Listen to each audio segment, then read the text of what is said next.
अस्सलाम वालेकुम रहमतुल्लाहि व बरकातहू। दोस्तों, रियाजुल जन्ना एक ऐसी जगह है जहाँ पे इबादत करने के लिए, कुछ वक्त बिताने के लिए सभी उम्रा के जायरीन और हाजी तमन्ना करते हैं कि एक बार कम से कम वहाँ पे हमको जाने को मिले और उस मुक़द्दस जगह पे इबादत करने को मिले।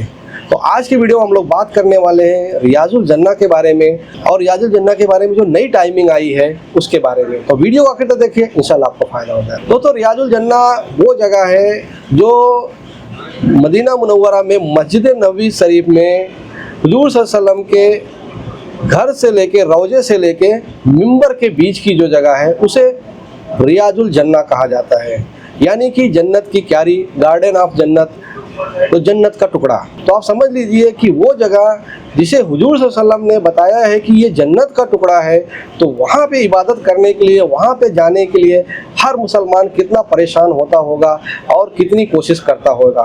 तो दोस्तों, कोविड से पहले ये जो जगह थी, यहाँ पे जाने के लिए लाइन वगैरह लगती थी, लेकिन जो है कि कोई परमिट वगैरह लेने की ज़रूरत नहीं पड़ती थी। हाजी वहाँ पे अगर उस लोकेशन पे पहुँचते थे, चले जाते थे, तो धीरे धीरे उनको मौका वहाँ पे मिल जाता था। उस गेट के पास जाके बैठते थे और धीरे धीरे वहाँ पे जैसे जैसे पहले वाले हाजी हटते थे तो दूसरे वाले, पीछे वाले हाजी वहाँ पहुँच जाते थे। कोई पाबंदी नहीं थी, सिर्फ एक ही पाबंदी थी कि औरतों का टाइमिंग और मर्दों का टाइमिंग अलग अलग था, क्योंकि आपको सबको मालूम है कि मदीना मुनव्वरा में औरतें और मर्दों को एक साथ में जाना की इजाज़त नहीं है।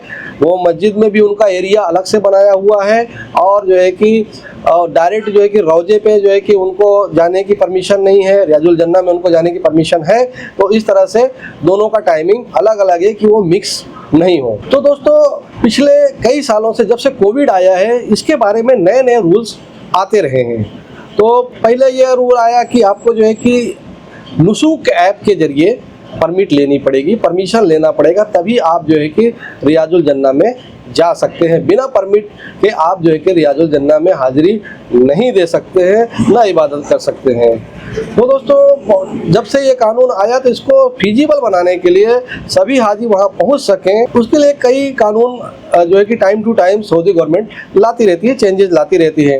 तो उसमें सबसे बड़ा प्रॉब्लम ये होता है कि बहुत सारे हाजी अभी भी पूरी दुनिया में ऐसे हैं, ज़्यादा करके एजेड हाजी जाते हैं, बुजुर्ग हाजी जाते हैं या उम्रा जायरीन जाते हैं, तो उनको मोबाइल चलाना नहीं आता है। मोबाइल के बारे में इतना मोबाइल फ्रेंडली नहीं होते हैं कि एक ऐप को इंस्टॉल कर सकें, उसमें रजिस्टर कर सकें और उसके ज़रिए जो है कि स्लॉट बुक कर सकें। इसकी जानकारी बहुत सारे हाजियों को नहीं होती है।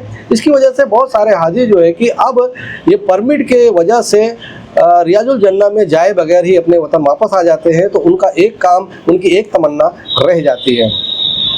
तो इसके लिए सऊदी गवर्नमेंट बार बार जो है कि नए नए कानून लाती है, कोशिश करती रहती है कि कुछ ऐसा सिस्टम बने कि सभी हाजियों को कम से कम एक बार, जब भी वहाँ हाजिरी पे रहें, उम्रा पे या हज पे रहें, तो वहाँ पे एक बार मौका ज़रूर से ज़रूर मिलना चाहिए। क्योंकि हाजी कंप्लेन भी करते हैं कि कानून तो आपने बना दिया, लेकिन हम लोग फॉलो नहीं कर पा रहे हैं इस तरह से, और हमको बहुत सारे हाजी ऐसे बिना रियाजुल जन्ना में हाजिरी दिए वापस आ जाते हैं। तो अभी जो लेटेस्ट जो एक नया जो है कि रूल आया है, उसके तहत जो है कि आपको नुसूक ऐप के जरिए ही जो है कि परमिशन लेनी है। ये काम तो उन्होंने अभी तक ख़त्म नहीं किया। नुसूक ऐप तो आपको चाहिए ही चाहिए अगर आपको रियाजुल जन्ना में जाने का है। तो उसमें दो चीज़ें लाई है उन्होंने।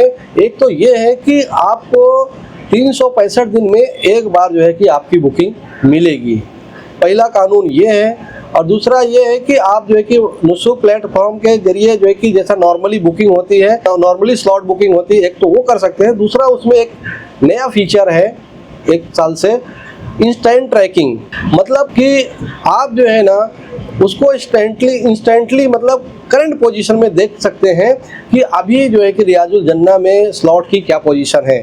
मतलब अगर कुछ हाजियों ने स्लॉट बुक किया और वो वहाँ पे हाजिर नहीं हुए, उनकी हाजिरी नहीं हुई, वो मतलब टाइम पे नहीं गए और स्लॉट खाली हो गया है, या किसी ने कैंसिल कर दिया है अपना स्लॉट, तो वो स्लॉट आप जो है कि इंस्टेंट ट्रैकिंग के जरिए देखते रह सकते हैं। और अगर आपको लगा कि मिला कि ये स्लॉट 5 बजे का, 3 बजे का, 4 बजे का, जैसा भी है, कोई भी टाइम का अगर आपको लगता है कि आज की डेट का खाली है, तो वो जो है कि आप उसको बुक कर सकते हैं और उस टाइम पे तुरंत जाके जो है कि हाजिरी आप दे सकते हैं। तो ये एक बहुत अच्छा सिस्टम है इंस्टेंट ट्रैकिंग वाला। और इसके साथ में उन्होंने नई जो है कि टाइमिंग जारी कर दी है मर्दों के लिए और औरतों के लिए, तो वो हम लोग देख लेते हैं। तो मर्दों के लिए जो टाइमिंग है नॉर्मल दिनों में फ्राइडे को छोड़ के, वो सुबह 2 बजे से लेके, मतलब रात के 2 बजे से लेके फजर तक है। मतलब रात के 2 बजे से फजर तक जो है कि मर्दों का टाइमिंग है। और फिर उसके बाद 11:20 पे सुबह से लेके ऐसा तक टाइमिंग है। मतलब मर्दों का जो टाइमिंग है बहुत लंबा है। सुबह 11:20 से ऐसा तक है। ऐसा से 2 बजे तक आपको जो है कि मनाही है। और उसके बाद जो है कि फिर 2 बजे से सुबह फजर तक आपको है। और ये जो पीरियड छोड़ा जा रहा है उसमें क्या होगा, उसमें औरतों को टाइमिंग दिया जा रहा है। उसमें औरतों को फजर के टाइम से लेके सुबह 11 बजे तक उनको टाइम है, उनको स्लॉट मिलेगा फजर के टाइम से सुबह 11 बजे तक। और उसके बाद रात में इशा के बाद से 2 बजे तक। तो मतलब 24 आवर्स का ये सिस्टम है। 2 बजे रात से लेके फजर तक मर्द रहेंगे, और जो है कि फजर से दिन के 11 बजे तक औरतें रहेंगी। फिर दिन के 11:20 से ऐसा तक मर्द रहेंगे, और फिर ऐसा के टाइम से रात के 2 बजे तक औरतें रहेंगी। इस तरह से ये टाइमिंग है। उसके अलावा जो है कि फ्राइडे की जो टाइमिंग है वो थोड़ा सा अलग है। उसमें मर्दों के लिए रात के 2 बजे से फजर तक है, ये टाइम इंटैक्ट है। और लेकिन औरतों के लिए जो है कि फजर के टाइम से 9 बजे तक है, क्योंकि आपको मालूम है कि 9-10 बजे से हरम शरीफ में साफ सफाई और बैरिकेडिंग होने लगती है। जुमा के लिए सारी भीड़ आ जाती है, इसके लिए 9 बजे तक ही है। फ्राइडे को अगर आपको जाना है तो ध्यान रखें फजर से 9 बजे तक का ही टाइम रहेगा औरतों के लिए। और फिर मर्दों को 9:20 से 11:20 के, मतलब जोहर का जो टाइम हो जाएगा, जुमा का टाइम होगा, उससे पहले बंद कर दिया जाएगा। तो आपको जो है कि 9:20 से 11:20 तक सुबह 2 घंटे का टाइम है। फिर उसके बाद जुमा के प्रेयर के बाद, मतलब जुमा की नमाज के बाद से ऐसा तक फिर से हो जाएगा आपको। तो यहाँ पे जो मर्दों के लिए था सवेरे 11:20 से पूरा मतलब ऐसा तक था, उसमें से थोड़ा ब्रेक लगा है कि 9:20 से लेके 11:20 तक ही खत्म है। उसके बाद जो है कि जुमा की नमाज के बाद फिर से ऐसा तक है। फिर औरतों का उसी तरीके से है कि फजर के बाद 9 बजे तक रहेगा जुमा के दिन, और ऐसा के बाद वही टाइमिंग रहेगा 2 बजे रात तक। तो ये फ्राइडे के दिन यानी जुमा के दिन 2-3 घंटे का गैप है। बाकी नॉर्मली आपको 24 घंटे में ये 2 बार जो है कि औरतों और मर्दों के लिए सिस्टम दिया गया है। तो दोस्तों ये जो है कि नया टाइमिंग है रियाजुल जन्ना का। आप अगर जो है कि हज या उम्रा के लिए जाते हैं और सरकार सल्लल्लाहु अलैहि वसल्लम की रोज़े पे हाज़िरी के लिए जाते हैं, तो रोज़ा शरीफा यानी कि रियाजुल जन्ना में 2 रकात नमाज या कुछ भी इबादत के लिए वहाँ पहुँचने की कोशिश ज़रूर करें।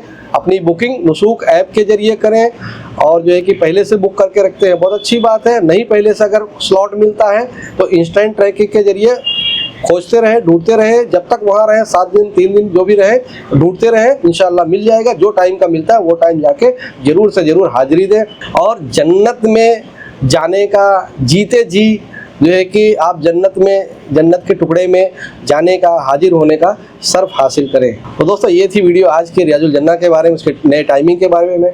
उम्मीद करते हैं वीडियो आपको इन्फॉर्मेटिव लगी होगी। वीडियो को लाइक करें, शेयर करें, हमारे चैनल को सब्सक्राइब कर लें, हमारे व्हाट्सएप ग्रुप को जो ज्वाइन कर लें जिसमें आपके सवालों के जवाब दिए जाते हैं। इस वीडियो में बस इतना ही। अपना ख्याल रखिएगा, मिलते हैं अगली वीडियो में। अस्सलाम वालेकुम।